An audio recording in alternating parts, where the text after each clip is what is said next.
one thing that drives a lot of scientists is curiosity. It starts off with a question, I wonder. I wonder if, I wonder how, I wonder why. And true discoveries means that you have found something you didn't expect.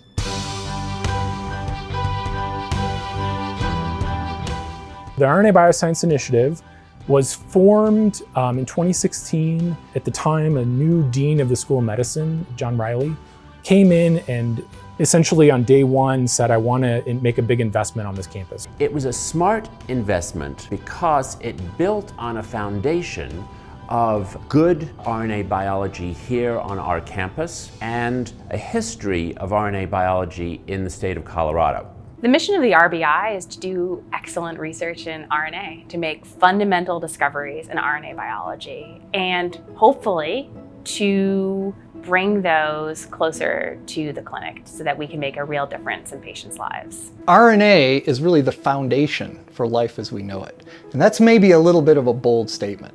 But the more we study RNA, the more that we see that it is fundamentally involved in just about every biological process that's important. Because of the flexibility of RNA and messenger RNA technology, scientists were able to craft that into a vaccine to treat COVID. All of that kind of fundamental basic stuff was done decades ago.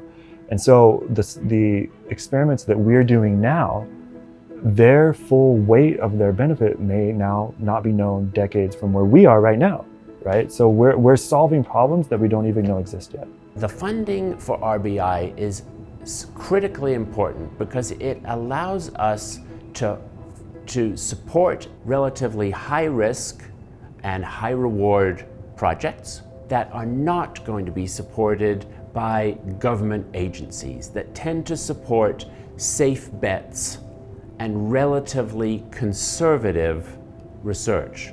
Even before we do any experiments is to identify what are the biggest questions in our field which no one is even thinking about.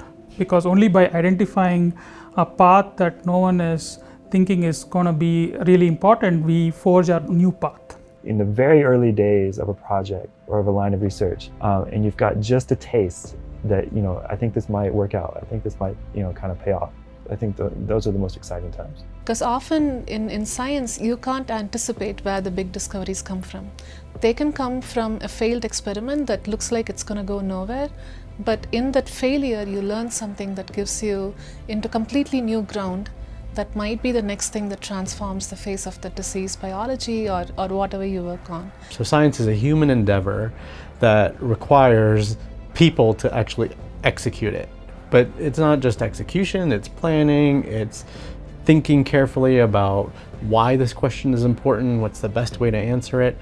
And all of that is often based on interactions. So the community is large. I think in some ways, maybe we even underestimated what we could achieve initially when we founded the RBI, but it's become something where 100 or more investigators are coming together, brainstorming, creating something that's really larger than the sum of its parts. There is something that you really can't appreciate until you're in the thick of it. The energy in the room is really contagious. It feels exciting, it's really fun to know that every day I could get up and there could be a new discovery in the lab that could take us somewhere we don't expect to go. Knowing that what I do makes a real difference to somebody with a disease, or that they're counting on us to do the science that we do, is sometimes, I think that's where the human element comes in, because to me that's incredibly motivating. We sort of live in a time where we're right at the precipice of, an entire new era of RNA therapies. It's almost as if the things it can do and the things that we want to understand about it are only limited by our imagination. I'm very excited about the future of the RBI. I feel like we are about to take off. We're about to make really exciting discoveries. I just know that we have this right mix of ingredients to learn things about the world and about the way our bodies work that we can't even imagine today.